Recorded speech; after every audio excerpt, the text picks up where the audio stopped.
Assalamualaikum warahmatullahi wabarakatuh. Selamat pagi.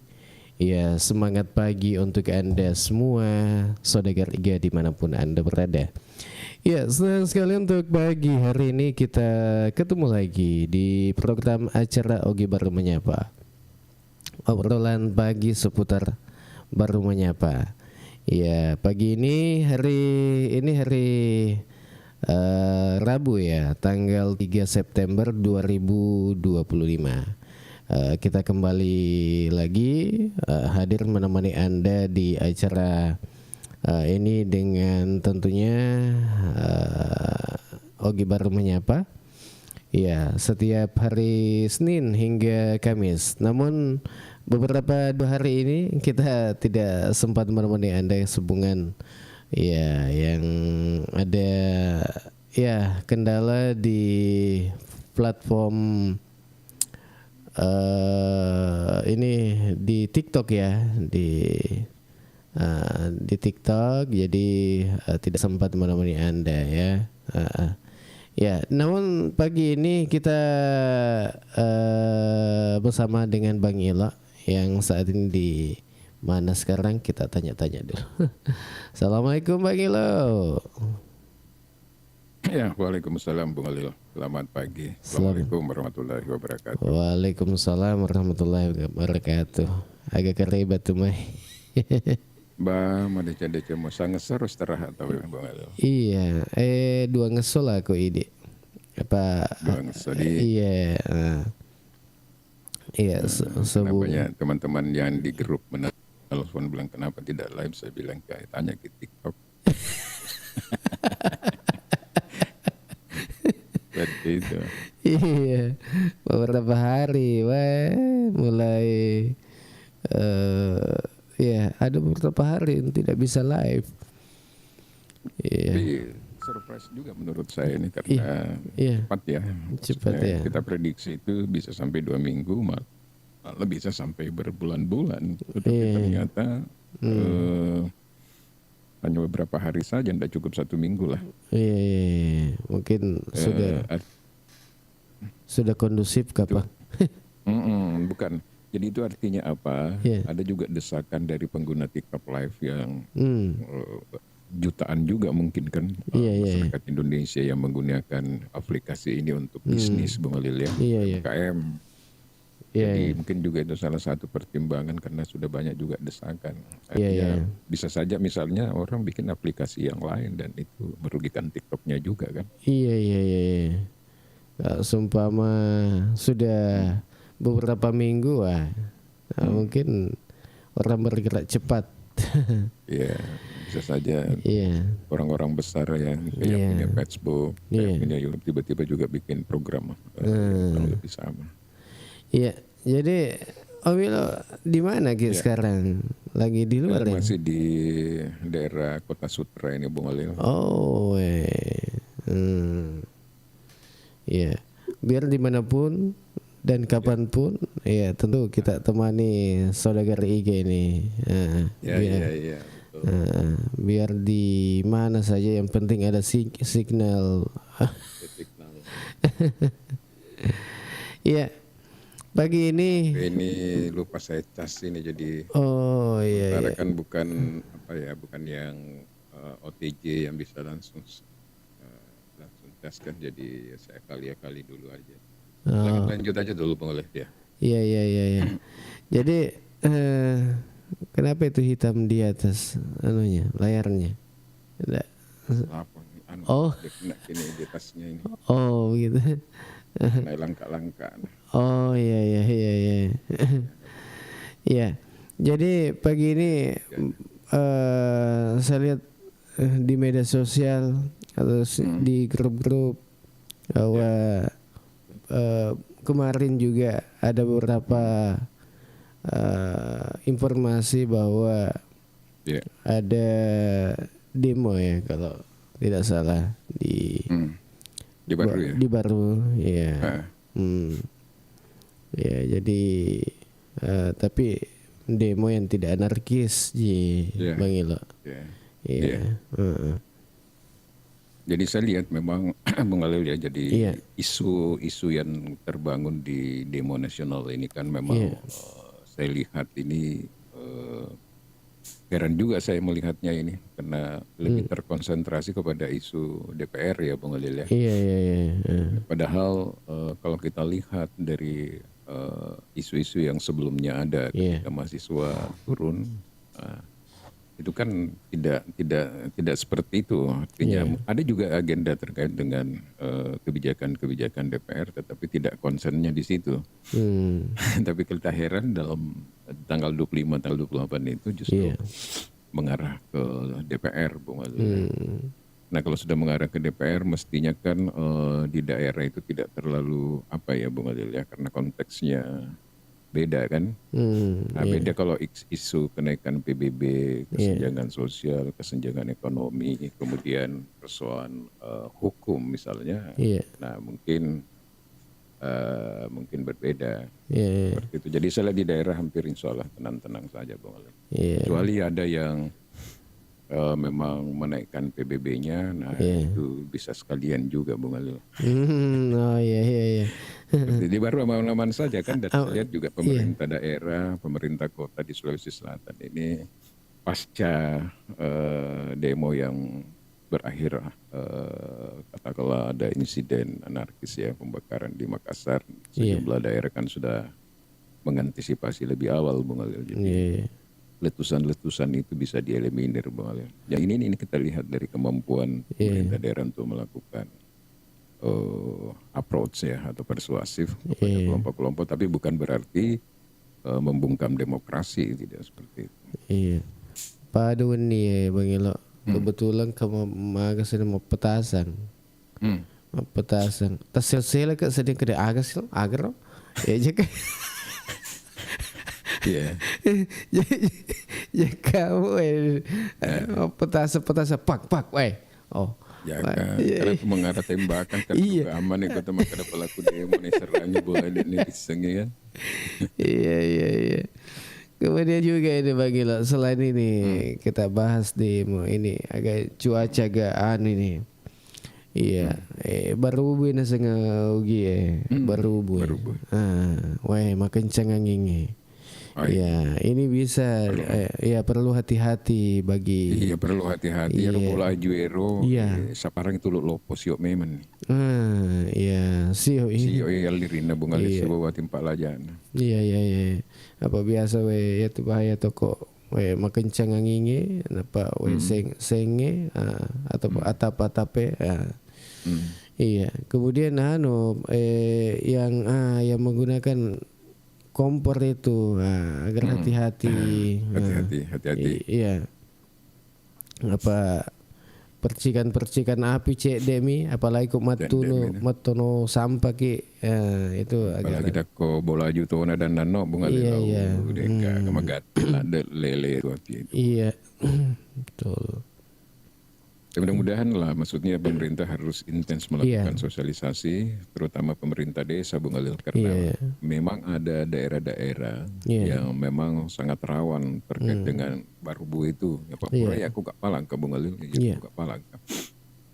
Jule biasa lektong nasi atau tenda Pak Desa boleh baru narba mana itu tenda itu Bung Alil, enggak. Ada.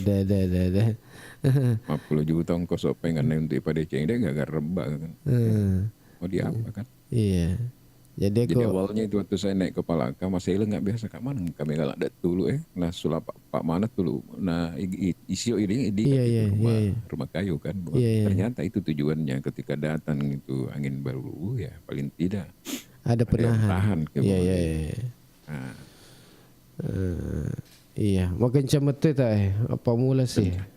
Makin kencang. Hampir di situ juga ya, di studi juga terasa juga ya. Terasa. Jadi ya agar berhati-hati ya bagi saudara kita ya yang saat ini ada di baru ya apa makin kencang kita baru ya agar berhati-hati. Ya, apalagi kalau membakar sampah ki, terutama kompor itu Bung Alil, dengan listrik ya, karena terkadang kan kita lalai semua di situ lalai. Jadi sambil nonton drakor, kompor menyala, itu berbahaya juga Bung Ali. Terutama bangsa kayak pataka lupa. Jadi biasa tuh kupura mana suku elemen anak kasih lantai 2. Dari itu kisah pula kayak iparingarai karena mati nggak no sih kak kasih mite. Ya kan itu nggak pernah mati. Biasa betul. Ya Bang Ilo. Sambil kita menunggu partisipasi teman-teman ini yang bergabung, ya jadi jangan lupa di tap-tap layarnya, kemudian dibagi-bagikan link ini, ya supaya lebih banyak lagi mengikuti acara kita di pagi ini. Ya, maklumi hari ini Bung Alil karena mungkin masih banyak saudara-saudara kita belum tahu ya kalau TikTok ini udah bisa live lagi ya. Iya. Mungkin seperti itu. Iya. Jadi kalau isu nasional ini Bang Elo, kita perhatikan bagaimana ini. Ya, terkait dengan ini yang demo, tapi sudah agak reda kapan di? Iya Bang Alil. Iya. Jadi kalau kita lihat ini kan akumulasi kekecewaan masyarakat yang selama ini ada, ini ketemu dengan puncaknya Bung Alil pada tanggal 25 dan 28 kemarin. Nah, persoalan yang mendasar sebenarnya yang dihadapi oleh masyarakat ini Bung Alil kan kita selalu mengatakan bahwa kondisi ekonomi bangsa ini kan tidak sedang baik-baik saja ya. Dalam arti bahwa memang daya beli masyarakat ini lumpuh total sehingga lumpuh artinya mau sekolahkan anak, mau kasih kuliah anak, dan beban ekonomi itu semakin besar. Sementara mereka melihat ada kesenjangan yang terlalu jauh Bung Alil ya. Seperti itu, ada kesenjangan yang terlalu jauh. Jadi persoalan ekonomi ditebang pilih Bung Alil ya, tajam ke bawah kemudian tumpul ke atas. Kemudian adanya beberapa tuntutan yang sudah sejak lama digaungkan oleh masyarakat sipil yang sampai hari ini belum terakomodir. Nah, itu semualah yang menjadi sebenarnya itu pemicu awal, seperti desakan untuk undang-undang bagaimana aset itu Bung Alil ya bagi koruptor itu. Nah, itu selalu kan sudah lama didengung-dengungkan. Kemudian dipicu terakhir itu waktu pidato Presiden di dalam rangka menjelang hari 17 Agustus Bung Alil ya.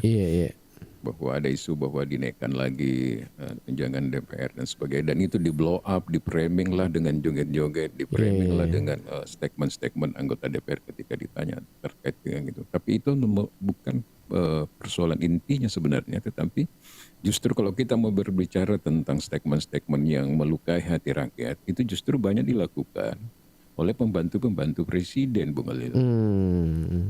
Contoh misalnya kalau kita ingin jujur, jadi DPR ini kan terakhir-terakhir aja, cuma ada yang bekerja untuk memframing, memblow up itu sehingga konsennya orang lari ke DPR.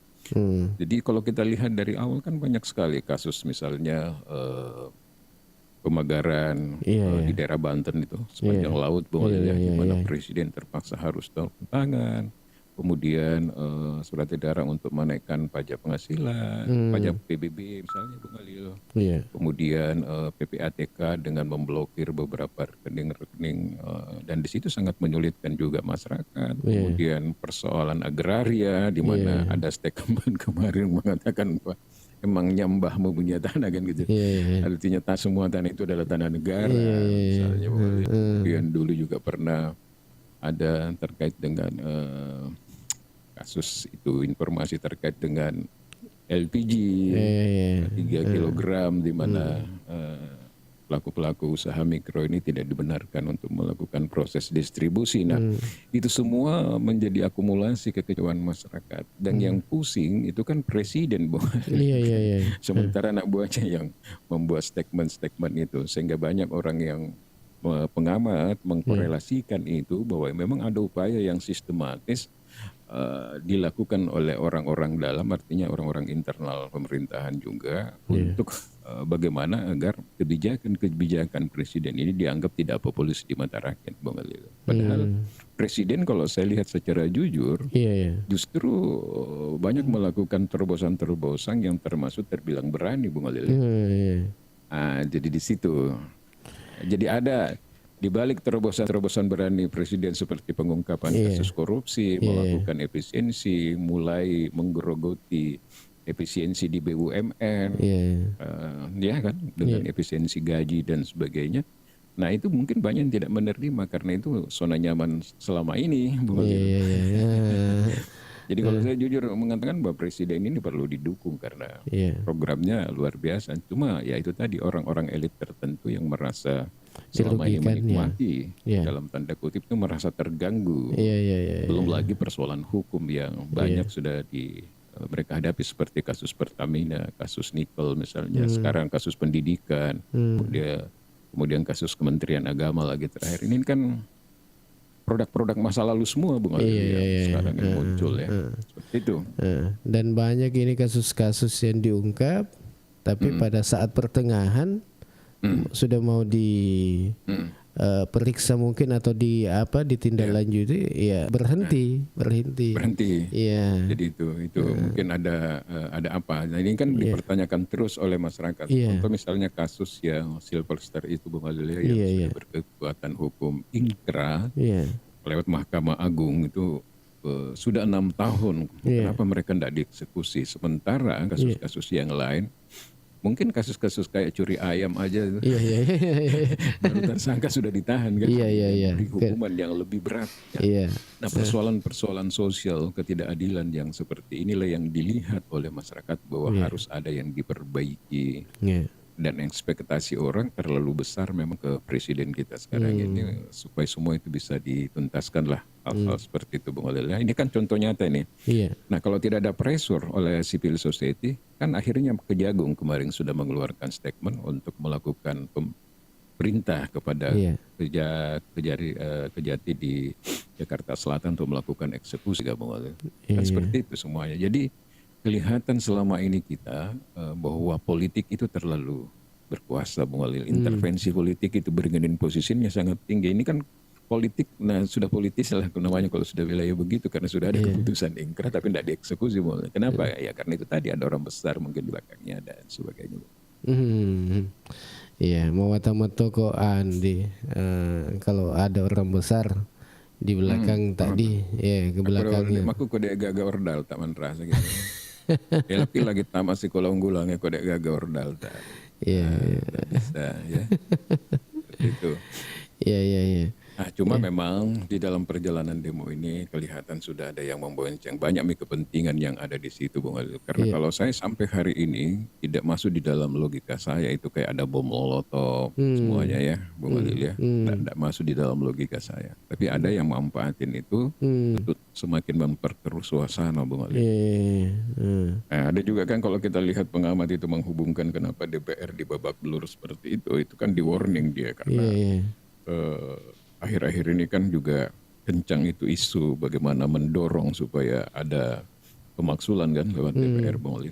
Dan salah satu instrumen negara ini yang punya legacy, legal standing yang cukup kuat untuk bisa melakukan itu kan hanya DPR. DPR itu sudah include DPD dan MPR, Bung Ali ya. Iya. Karena seperti itu, Bung Ali. Banyak juga menghubungkan analisa-analisa seperti itu.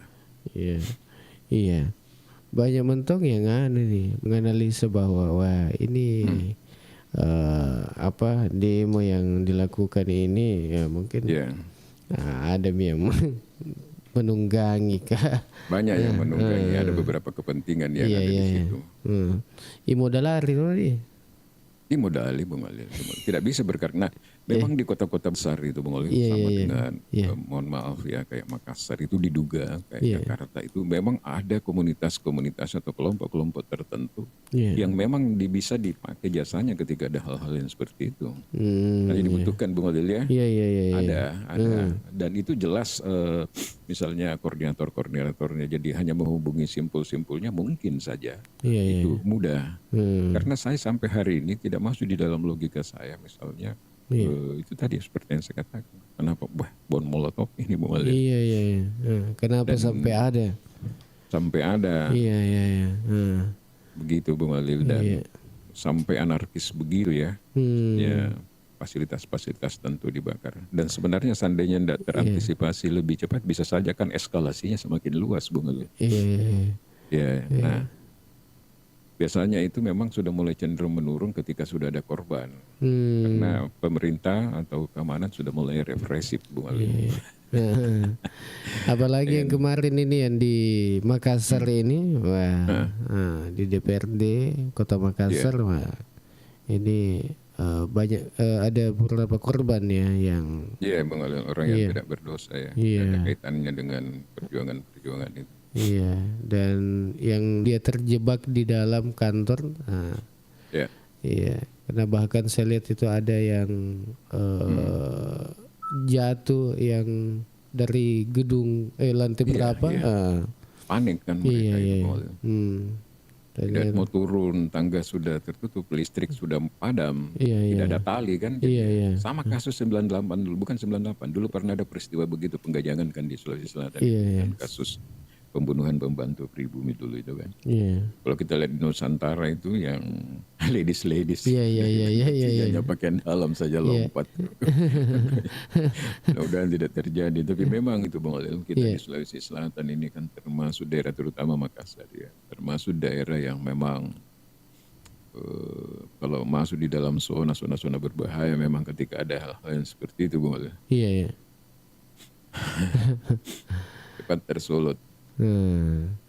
Dan mudah-mudahan sudah tidak terjadi lagi nih. Kita doakan. Saya rasa mudah-mudahan bisa terkendali Bung Walil. Apalagi kalau saya lihat kemarin kan Unhas ini baru keluar. Tapi kan kita lihat tertib. Karakternya itu kampus merah, kalau dia keluar ya seperti itu. Lengkap dengan atribut, mereka memagari dirinya, kemudian korlapnya berada di depan, dan memang mereka hanya menyuarakan apa yang menjadi isu nasional Bung Walil. Dia tambah-tambahan rekeng, tidak bisa diorder. Makanya kita lihat kan sikapnya Badan Eksekutif Mahasiswa kemarin itu pending dulu. Bukan berarti dia tidak turun lagi, tetap mau akan turun karena dia punya tuntutan kan, misalnya undang-undang perampasan aset bagi koruptor dan lain-lain. Bagaimana sebagian yang ada di program-program mereka itu yang terkait dengan ketenagakerjaan dan sebagainya Bung Walil ya. Mereka tahan diri dulu karena itu tadi, mereka tidak bisa membendung karena kelihatan memang orang-orang yang diambil oleh kepolisian itu kadang bukan mahasiswa Bung Walil. Iya. Itu yang kalau sumpah yang menjara itu bareng-bareng, wah, bagaimana itu kita lihat, Ya mestinya tidak terjadi, tapi itulah Bung Walil sebagai sebuah simbol bahwa masyarakat kita. Ini peringatan, warning juga bagi pemerintah Bung Walil, bahwa dengan kondisi sosial ekonomi masuk, terkadang kan orang menempuh cara-cara yang seperti itu memanfaatkan situasi Bung Walil.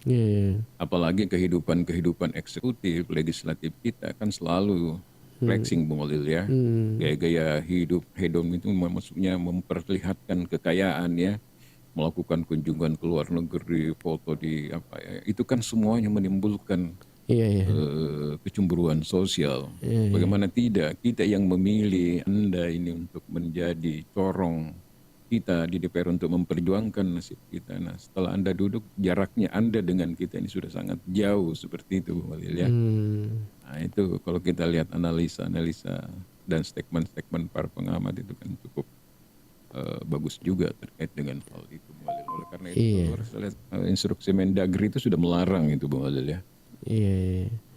Oke, kita bacakan dulu nih komen-komen di bawah ini. Ada Injika Asmaja, salam buat keluarga di Hombes Balewe Desa Binuang. Oke. Ada orang Balewe ini. Kemudian ada Fikar Al-Ghazali, lebih parah mana, menjara atau koruptor? Lebih parah di mana? Ya. Apa itu Bung Walil? Ini sama-sama bukan nilainya Bung Walil, tapi sama-sama kalau bisa jangan, karena sama-sama melanggar hukum. Iya. Menjara melanggar hukum juga, koruptor sama-sama. Dan ini warning juga buat teman orang yang suka melakukan begitu. Pada saat kejadian di hari H, memang upaya-upaya dari keamanan itu memang belum kelihatan, Bu Walil. Tetapi pasca sudah selesai itu kan rekaman semua ada, jejak digital semua ada. Jadi mereka bisa dijemput di rumahnya masing-masing tanpa mereka sadari, Bu Walil. Karena berbicara tentang hukum, maka itu berbicara tentang hitam putih, Bu Walil. Kalau hukum kan bicara begitu, mestinya. Nah, mestinya juga pemerintah saat ini ya memang harus hitam putih, salah ya salah. Kalau sesuai hukum begitu, bukan berarti ya, kayak kasus Sylvester ini yang harus dikasih toleransi seperti itu sampai 6 tahun itu kan ironi ya bagi bangsa kita yang menjunjung supremasi hukum. Tapi modelnya kayak begitu ya. Tapi mudah-mudahan dengan pressure dari civil society, dari masyarakat, mahasiswa ini ya, sudah keluar tadi perintah Kejagung kan, jadi itu mungkin bisa meredam juga. Iya. Ya, kenapa sampai bisa itu yang kita bilang tadi bahwa ada kasus-kasus yang dulunya wah ini banyak sekali kasusnya ini, kemudian terhenti di tengah jalan. Ya, pada saat mungkin sudah mau finish tapi sudah mau dieksekusi, ada lagi yang menghalang-halangi atau bagaimanakah? Iya. Ada ini pikir tadi Bung Alil Pak. Di negara kita ini kan itu tadi bahwa ada kekuatan-kekuatan lain yang juga memiliki pengaruh dan biasanya menjadi alat bergaining kan, Bung Alil ya. Misalnya Bung Alil ada kasus hukum, tapi Bung Alil punya link, punya jaringan yang cukup kuat, misalnya. Nah, itu semua berperan. Kemudian kalau politik ya partai ya Bung Alil ya. Partai itu kan sangat besar juga pengaruhnya di tanah air ini. Nah, itu semua yang ikut menjadi peran.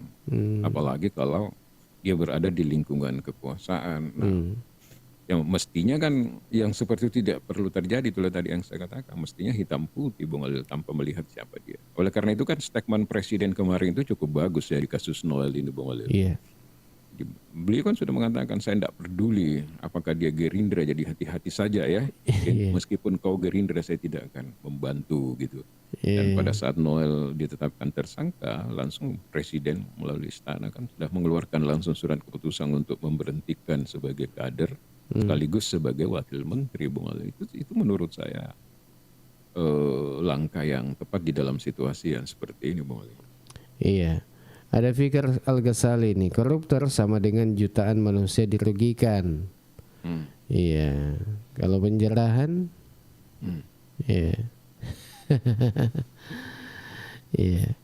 Ini pendapatnya ini Fikar, ya. Koruptor jutaan manusia dirugikan, iya. Cocok. Iya.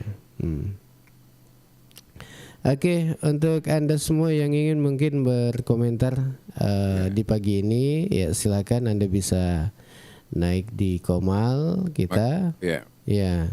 Mudah-mudahan ini Bung Alil istilahnya dengan kejadian ini pemerintah bersama DPR, karena kita lihat kan sudah statement dari beberapa pimpinan parpol yang mengatakan bahwa kita akan mengakomodir apa yang menjadi aspirasi masyarakat terkait perampasan aset itu. Mudah-mudahan juga Presiden connect dengan itu, karena kalau itu yang terjadi, maka kemungkinan besar sudah mulai ada efek jerah. Jadi miskinkan kan berarti ya miskin betul ya kalau mereka menghadapi kasus-kasus seperti itu. Karena sekarang kan menjadi pertanyaan kita. Di Indonesia ini tidak ada efek jerah. Kalau kita lihat indeks persepsi korupsi Indonesia, itu masih berada di angka 37%. Dari 190 negara, kita masih berada, 180 ya negara, kita masih berada di urutan ke 90 kalau saya tidak salah. 37% itu masih sangat jauh, karena idealnya itu mestinya dia 100% Bung Alil ya. Indeks persepsi korupsi kalau dia mau betul-betul bagus. Dan sayangnya, KPK dulu didirikan oleh bangsa ini oleh para aktivis-aktivis ya yang menginisiasi itu. Tujuannya kan bukan hanya sekedar pemberantasan korupsi, tetapi bagaimana KPK ini bisa juga melakukan upaya pencegahan. Sebenarnya pencegahan yang dilakukan, tapi kita lihat kan tidak ada efek jerah. Semakin menjadi-jadi Bung Walil.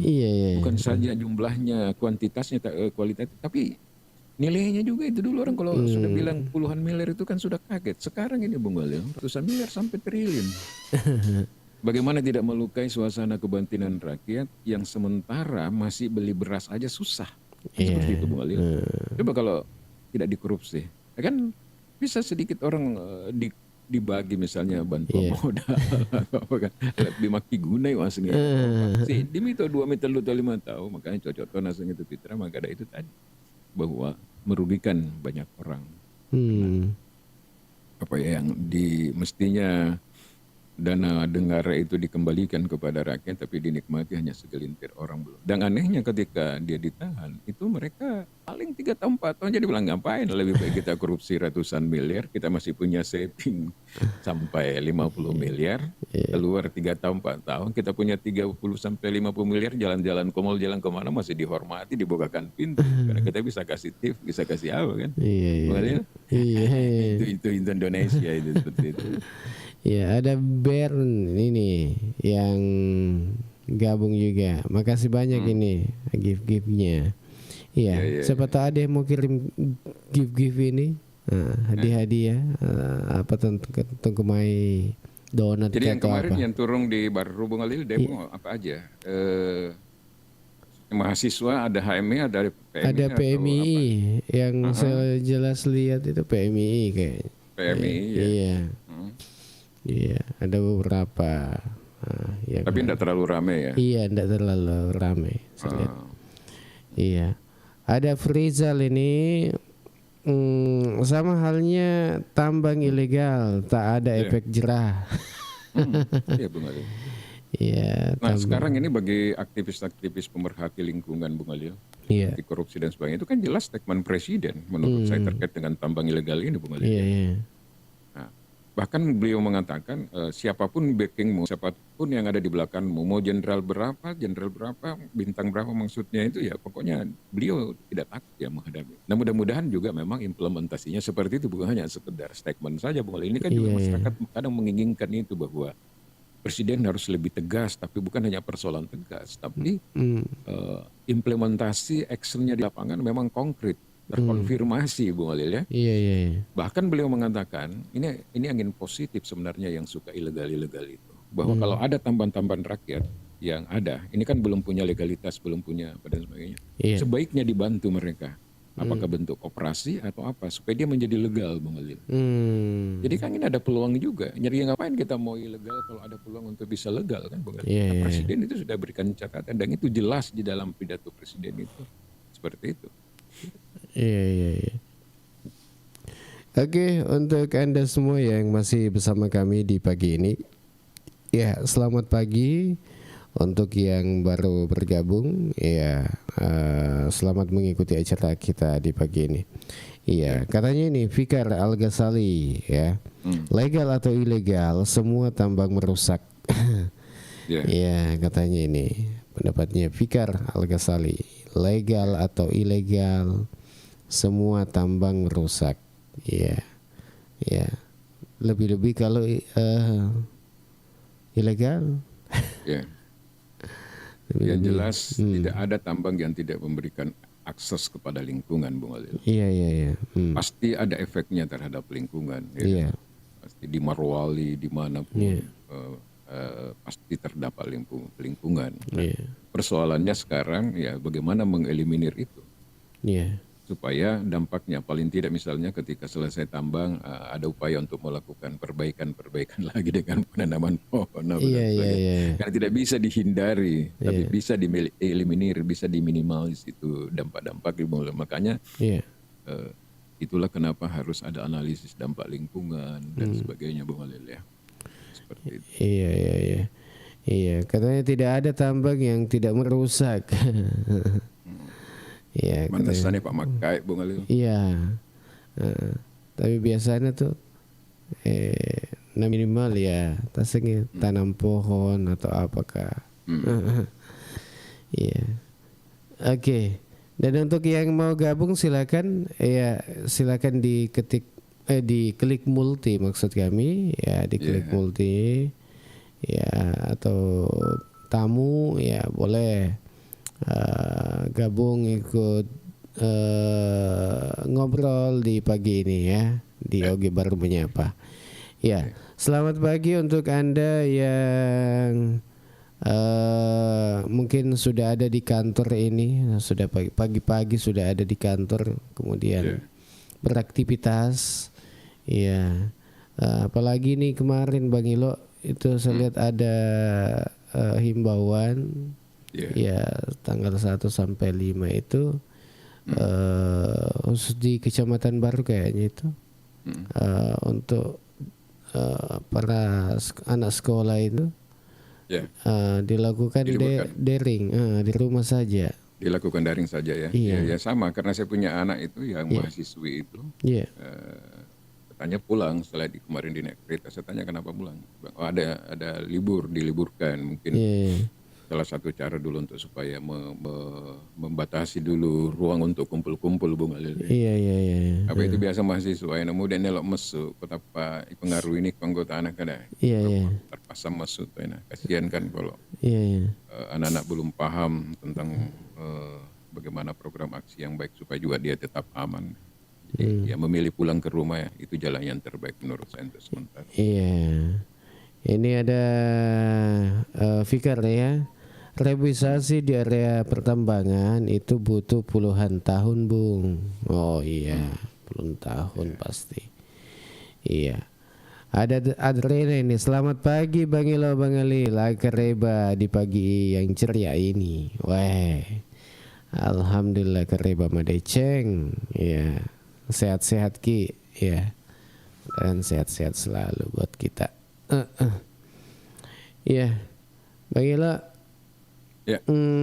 Kita aja gini untuk yang mau komentar atau mau silakan saja bergabung yang mau ini di multi Bung Alil. Jadi saya juga kemarin itu Bung Alil. Makasih The Love ini. Sekarang kegiatan di Baru kan kayak ada kemarin apa sih itu yang jeep itu ya katanya promosi wisata. Iya. Sampai mereka harus dijamu juga di biru jam. Saya katakan begini. Percuma kita bicara tentang pariwisata, keberpihakan kita kepada pariwisata untuk meningkatkan misalnya kesejahteraan masyarakat dan pendapatan asli daerah lebih bertambah. Kalau lason rabbit saja itu tidak bisa kita selesaikan. Karena lason rabbit ini menurut saya sampai hari ini kan persoalan komunikasi, dia hanya butuh mediasi tingkat tinggi karena di situ tetap bisa ada win-win solution. Jadi saya kayak bagaimana miris hati saya ketika ada pejabat bicara tentang bagaimana pengembangan pariwisata sampai membiarkan yang di depan mata ini yang betul-betul sudah menjadi objek wisata yang disenangi oleh berbagai daerah. Kan tinggal di-manage saja dengan baik bagaimana memberikan dampak ekonomi yang sama bukan hanya kepada pengelola karena kebetulan swasta tetapi juga warga yang ada di setempat di sekitar itu harus dapatkan juga multiplier efek ekonominya. Kan itu aja sih sebenarnya Bung Ali. Iya. Gitu di. Iya, apa pariwisata kan pariwisata kurang di. Lason Rai. Iya, Bung Alil ya. Iya. Ya kan kita ini kan mau bagaimana di masa-masa efisiensi ini kita mengoptimalkan potensi-potensi yang ada di daerah kita sebagai sumber pendapatan tanpa harus terlalu mengeksploitasi alam misalnya. Nah salah satu itu kan pariwisata, di sana kan sudah mulai tumbuh, tinggal dipikirkan saja, dicari dulu jalan keluarnya. Itu kan jelas-jelas di depan mata bisa mendapatkan pendapatan asli daerah. Bukan seperti sekarang yang dilakukan oleh pemerintah ini yang secara tertutup, tidak terlalu terbuka misalnya. Justru mensiasati bagaimana efisiensi, bagaimana APBD kita yang lemah, yang tidak terlalu mampu untuk membiayai program-program yang ada, justru melakukan upaya pinjaman misalnya ke salah satu bank pemerintah. Nah itu menurut saya perlu kajian secara komprehensif. Tidak usah memaksakan pembangunan kalau memang anggaran APBD kita tidak cukup. Karena apa? Sekarang utang kita terhadap Bank Dunia Dan along itu ya untuk pembangunan beberapa pasar, Malusetasi, Sopendriaja dan Tanitis saja masih ada sampai hari ini Bung Ali. Jadi jangan lagi ditambah beban. Jadi realistis saja, dan saya pikir masyarakat kita itu sangat paham, memaklumi bahwa ini adalah kondisi efisiensi. Ya pelan-pelan saja sambil kita lihat bagaimana lagi 2026, 2020. Karena saya ada berkembang di grup-grup lagi terkait itu Bung Ali. Ada Salamuddin, DPR mengatur aturan, DPR mengatur aturannya di luar muslimin bisa mendampingi haji lama-lama. Nanti di luar muslim mengurusi setor. DPR mengatur aturannya di luar muslimin bisa mendampingi haji lama-lama. Nanti di luar muslim mengurusi setoran. Apa nih? Dan terkait dengan pembentukan kelembagaan baru tentang yang mengurus jemaah haji mungkin Bung Ali. Iya. Kan kata ini berpendapat maka daerah mengurus jemaah haji kan tidak mesti harus muslim. Iya. Maka kalau contoh tetap aku cara anak lokal atau akhirnya sengi. Ya seperti jadi kalau ada statement begitu yang logis juga lah bisa diterima secara logika ya. Maksudnya ini kan hal-hal yang sangat spiritual sekali maksudnya begitu. Ini Adrian ini negara saja berhutang apalagi level di bawahnya. Negara saja berhutang ini apalagi kalau level di bawahnya. Negara berhutang tapi coba merasakan dampaknya sekarang. Satu kali jatuh tempo berapa yang harus dibayar? Berapa persen dari APBN kita itu hanya untuk bayar utang saja Bung Ali. Apa konsekuensinya? Konsekuensinya adalah negara menaikkan pajak.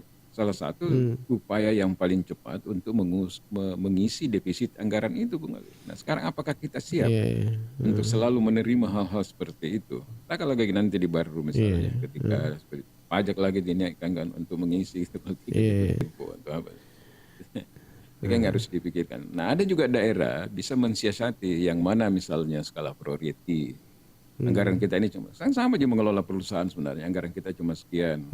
Oh ini dipangkas dulu, ini sekian mau dulu, ini sekian mau dulu. Berapa keadaan yang urgent yang dibutuhkan misalnya untuk sekolah rakyat. Oh kita butuh misalnya 6 miliar. Oh kurangi dulu ini kurangi. Oh ya sudah bisa. Bukan berarti solusi yang utama itu harus bisa. Iya. Begitu kalau saya buat. Kalau sumpama pajak itu bisa dia mau ikut kurangi tak biasa. agar dikurangi. Iya, maka dia biasa kok. Kade, tandre tak wajah aja. Jaka makan dingnya no. Banding diskon. Iya. Apa ya itu? Itu kalau. Enggak ada. Wasingkan. Pajak di Indonesia lagi bikin perusahaan, belum pernah berproduksi, belum pernah ada kegiatan. Tapi tagihan pajaknya sudah ada. Coba bayangin itu. Pakai jama-jama. Pajak. Banyak orang kadang berpikir untuk melengkapi legalitasnya karena itu tadi. Kemudian pajak. Sementara pakai pajak malah satu luna maka degana aja itu koruptor pada masih masuk guys tambuna maka aja padahal orang-orang di FPI juga pacap dari. Ya gitulah. Ya, koruptor ini yang seandainya Pak Aden apa? Ketua Sakat itu. Iya, anggaplah zakat itu yang pajak. Iya, pajak kamu kok biasa kan kok zakat yan reba deh. Sekena tahu korupsi. Indonesia. Udah nak pikir itu maka ada sekedar dana ibadah haji lagi tabungan lagi balik. Iya. Ya tapi mudah-mudahan ya semakin ke depan semakin lebih baik. Ada nih RV kamu Haimin. Ervika kamu Haimin. Selamat pagi Bung Alil dan Bang Ilo. Oke, selamat pagi. Iya, agak kereba Cika. Mudah-mudahan sehat-sehat bersama dengan keluarga. Iya. Iya. Kalau di baru ini, ini sebelum kita lanjut ini ada Rene ini. Yang penting engka melo pinreki yang susah, kalau butuh ki baru tidak ada yang mau pinjamkan ki. Iya, masalahnya kok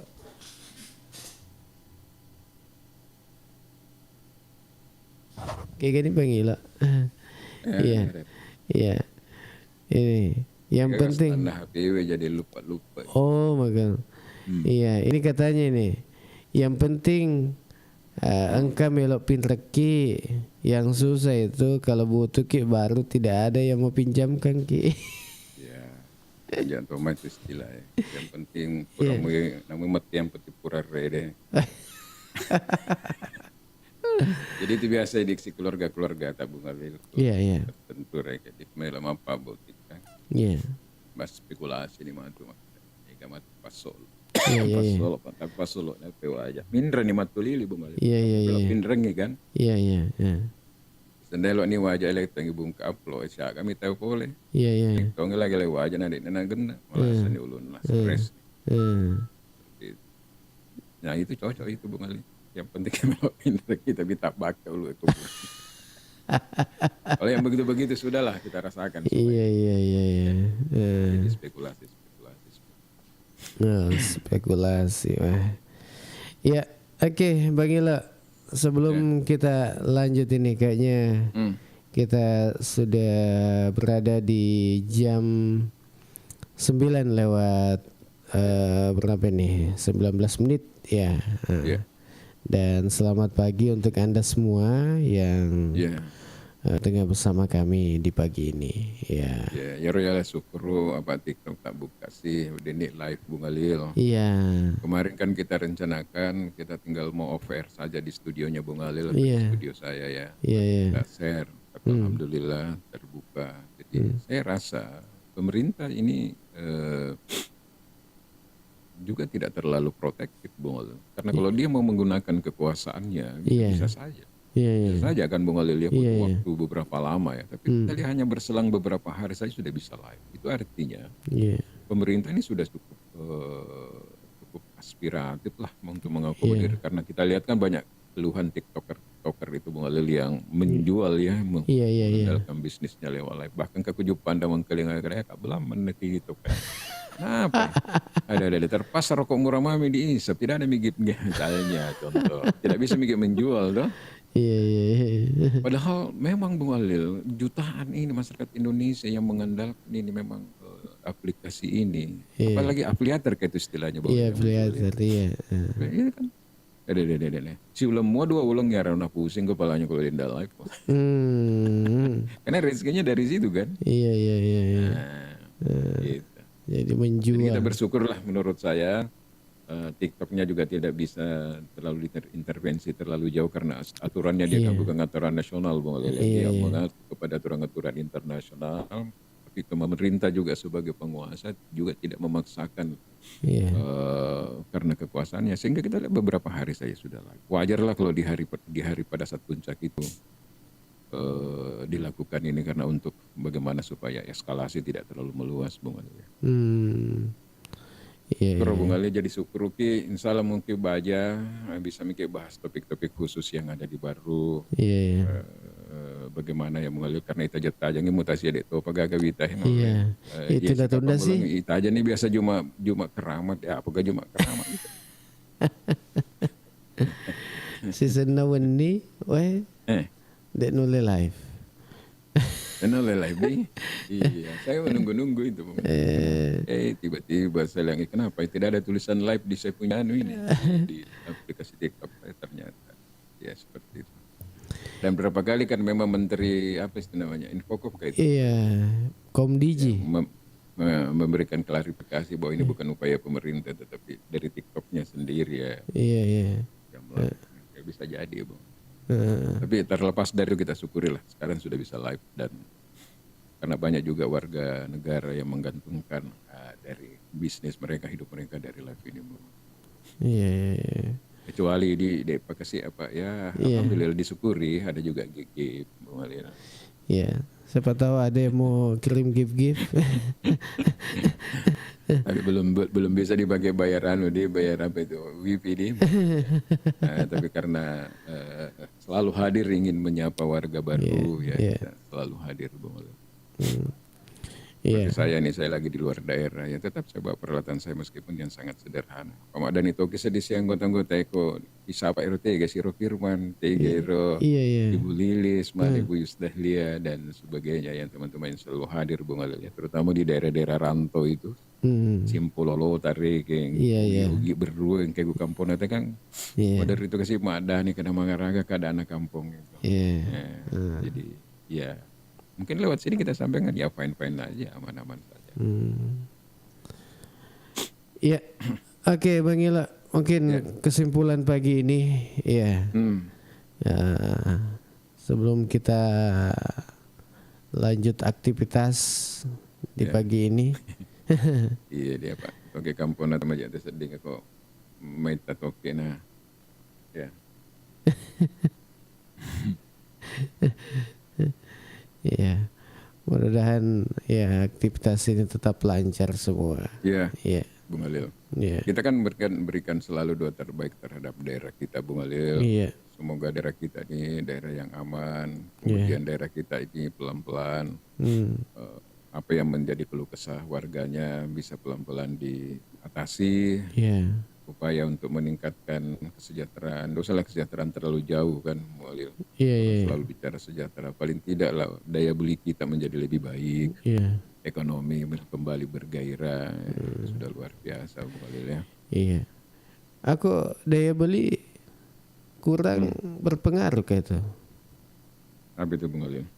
Kayak daya beli berpengaruh. Berpengaruh sekali. Jadi daya beli itu, Walil, artinya tidak ada kemampuan kita. Jadi ekonomi kita sangat terbatas di bawah standar. Jadi kita tidak bisa melakukan upaya-upaya kayak membeli A, B, C, D. Karena memang daya beli tidak ada, lemah. Itu bisa diukur sebenarnya kalau di dalam ekonomi itu ada namanya PDRB. Produk Domestik Regional Bruto berdasarkan harga konstan ya, Bang. Itu bisa ditahu bahwa pendapatan rata-rata masyarakat itu hanya sekian per tahun. Itu bisa diukur, Bung Ali, sehingga dianggap bahwa daya beli kita masih lemah. Dan kalaupun tidak kita mengukur indikator-indikator itu kan kita bisa lihat bagaimana pasar ya banyak yang lesu misalnya kuliner, warkop dan sebagainya. Tumbuh satu, mati lagi 1, 2, 3. Ada lagi hadir 1, 6 bulan kemudian mati lagi 1, 2, 3. Itu berarti kan daya beli. Itulah yang selalu kita katakan bagaimana agar daya beli masyarakat ini menjadi lebih baik, ekonomi kita menjadi baik-baik saja. Nah, tidak ada jalan lain adalah bagaimana menghadirkan investasi yang bisa menyerap banyak tenaga kerja, supaya perputaran keuangan uang itu menjadi lebih banyak di daerah ini sehingga orang bisa membelanjakan uangnya ke tukang ojek, ke kuliner, ke pasar, beli apa. Seperti itu, Bung Ali. Iya, kalau kita lihat ini Bang Ilo, kalau dampak dari demonstrasi yang sampai bahkan di seluruh Indonesia ini, dampak positifnya apa sih sebenarnya? Dampak positifnya, Bung Alil, paling tidak untuk sementara yang bisa kita lihat bahwa DPR sudah mulai membuka diri, ya, untuk melakukan merefleksi apa-apa yang harus diperbaiki, terutama dari sisi melahirkan produk-produk kebijakan. Katakanlah misalnya kalau betul-betul DPR bersama pemerintah mampu mensahkan itu undang-undang pemberantasan aset memiskinkan koruptor misalnya, itu kan langkah maju, Bang Adil. Yang kedua, Presiden kan sudah jelas-jelas dan Ketua Partai mengatakan bahwa kami siap dievaluasi. Kami paling tidak tunjangan perumahan yang 50 juta itu, Bung Adil, per bulan itu kan kemungkinan besar sudah disediakan. Bahkan Pak Dasko yang Wakil Ketua DPRD yang sekaligus ketua harian Gerindra sudah mengatakan bahwa itu kemungkinan besar hanya sampai di bulan Oktober dan sebagainya. Dan bukan hanya sampai di situ saja, banyak tunjangan-tunjangan yang lain yang kemungkinan akan direvisi. Nah itu kan salah satu menurut saya dampak positifnya. Yang kedua, para pengambil keputusan, pengambil kebijakan ke depan membuat kebijakan itu agar lebih kondusif lagi, yang betul-betul menyentuh apa yang menjadi kepentingan rakyat. Kemudian ya apa yang disampaikan oleh Mendagri menurut saya itu positif. Kebiasaan-kebiasaan eksekutif kita, pejabat kita untuk flexing, kemudian gaya hidup yang mewah, memamerkan dan sebagainya, itu mudah-mudahan itu bisa tidak dilakukan lagi, karena terus terang itu terkadang menjadi trigger Bung Khalil, kadang jadi pemicu munculnya gejolak-gejolak sosial. Itu saya pikir ada dampak ininya Bung Khalil. Paling tidak kita melihat sisi positifnya, kemudian Presiden semakin tegas mengatakan bahwa kami tidak akan takut dengan siapapun, mafia korupsi apa dan sebagainya yang ada di belakang, kami akan tidak takut, kami akan menindak, berjalan terus tegak lurus terus untuk memberantas korupsi, karena beliau yakin bahwa rakyat ada bersama Presiden, begitu Bung Khalil. Itu sisi-sisi positifnya yang saya lihat. Yang jelas ada perubahan-perubahan. Nah, dari kementerian pembantu-pembantu Presiden kemungkinan juga sudah semakin hati-hati di dalam mengambil keputusan dan mengeluarkan statement, terutama yang kita anggap kemarin-kemarin itu yang melukai suasana kebatinan rakyat dengan statement-statement yang tidak perlu. Nah, terkadang juga saya bilang memang ini bedanya kalau kita lihat menteri-menteri di Orde Baru di dalam berbicara, mengeluarkan pendapat itu sangat hati-hati sekali. Sangat hati-hati diukur itu. Karena itu pada saat itu kan kondusif. Ini sekarang situasi tidak kondusif, tapi terkadang kita mengeluarkan statement yang tidak kita sadari, dan itu bisa menjadi trigger, bisa menjadi pemicu. Katakanlah misalnya kalau kita lihat kasus Pati, kemudian kasus di Bonet. Bukan persoalan karena hanya kenaikan PBB-nya saja yang menjadi pemicu, tetapi juga statement-statement pejabat, politisi yang kota DPR ketika berhadapan dengan demonstran, itu public speaking-nya menurut saya lemah. Oleh karena itu ya memang harus hati-hati. Misalnya kalau kita jangankan 5.000, 50.000, itu kan menantang namanya. Dalam kepemimpinan saya jangan sama sekali mengganggu pemerintahan saya, itu kan seperti itu. Apa itu demo? Demo mahasiswa itu sudah disusupi dengan ini ada transaksi uang, itu kan Bung Khalil menjadi dianggap cukup politik. Tidak perlu lagi yang seperti itu. Nah sekarang ini saatnya pemerintah kita karya nyata menurut saya bagaimana upaya konkret untuk mensejahterakan rakyat, karena bagaimanapun nah itu amanah rakyat kan berdaulat, memberikan amanah itu kepada eksekutif untuk menjalankan pemerintahan, kemudian rakyat memberikan amanah itu kepada legislatif menjadi corong untuk menyuarakan kepentingan mereka kepada eksekutif. Nah seperti itu saja Bung. Kalau jalan semua itu dengan baik, saya yakin pelan-pelan bangsa ini akan keluar dari persoalan yang krusial Bung. Dengan adanya demonstrasi ini saya lihat ini ada beberapa anggota DPR ini yang sudah mengundurkan diri atau ada ya? Ada kayaknya. Ada. Mungkin artis-artis itu berpikir Bung Ali. Bukan tempat yang terlalu bagus. Pendapatan artis kita misalnya jauh lebih besar, dan sama saya juga agak miris, kasihan itu kayak Eko, kayak sama. Itu uang-uang yang dikumpulkan mungkin ada yang dari DPR, tapi tidak seberapa. Tapi lebih besar yang mereka dapatkan dari artis. Tapi karena hanya sepele saja Bung Ali. Akhirnya mereka menjadi sasaran dan luar biasa itu. Dampak psikologinya itu Bung. Jadi kalau ada yang mundur mungkin merasa wah, karena memang ada orang menjadi anggota DPR Bung, sebenarnya kekayaannya luar biasa. Ada yang punya triliunan kekayaan tapi jadi anggota DPR. Coba lihat kayak harus dikira pemilik apa itu kan triliun tapi jadi anggota DPR. Nah kepentingannya apa? Bukan kepentingan nyaman, tapi bagaimana dia ada terlibat di dalam proses pengambilan keputusan. Lu gitu mempertahankan bisnis. Harus dikira ini. Artis ini paling terdampak saya lihat ini karena tadi melahirkan persepsi ya. Ada beberapa yang sudah mengundurkan diri. Adakah? Siapa-siapa itu boleh? Ada yang kita sudah dapat. Kalau saya lihat itu ada Eko ya. Yang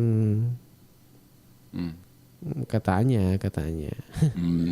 Karena kalau kita lihat bahasa non aktif itu kan bukan berarti untuk sudah recall Bung Ali PAW ya. Jadi bahasa nonaktif kalimat itu kan masih memiliki persepsi lain. Artinya kalau aktif nonaktif berarti bisa diaktifkan kembali.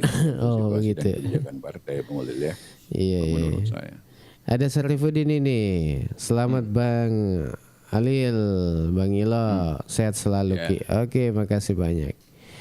Ini kemudian ada Salamuddin. Bagaimana Bang kalau pisah pemerintahan dari negara barat berdiri negara timur? Hanya 2 orang di sana. Jadi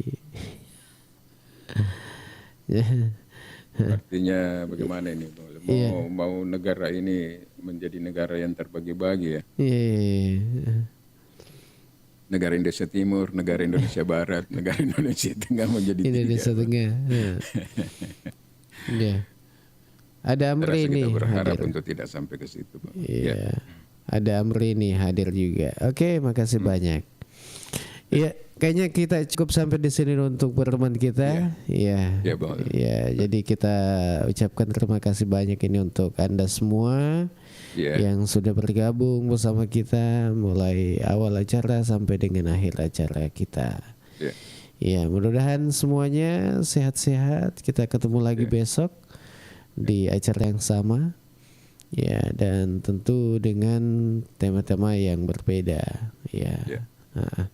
Oke, dari Jalan Semangka nomor 95 Bung Ilo Bata, saya Alil bersama dengan Bang Ilo yang ada di saat ini di studio 2 namun di Wajo, Kabupaten Wajo ya. Mohon pamit. Semua kembali di besok ya, di hari Kamis ya. Wassalamualaikum warahmatullahi wabarakatuh. Waalaikumsalam warahmatullahi